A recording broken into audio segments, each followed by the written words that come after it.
Right there, see that? Little fire tornado.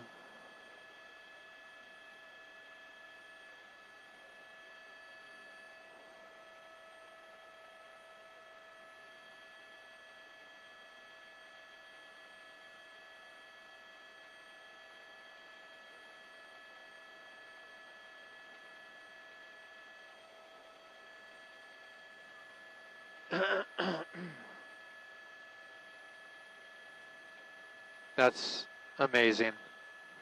All right, ready? Hopefully it stays. Awesome.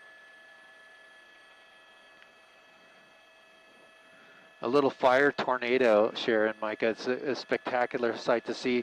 We see it quite often in heavy fires like this, but look at that. It's just spinning. It's creating its own weather in there, its own wind, and it will bring up the fire right off the ground like that in a spike. It's quite amazing to see, but a lot of ash coming out of that, a lot of fire being drawn straight up into the air. When we see this, it's just a spectacular sight, a very scary sight, but certainly, definitely due to the heavy fire and heavy brush in the area, we see it every once in a while, especially in one of the hot spots there. It's starting to calm down now, but quite a sight to see for sure on the fire line.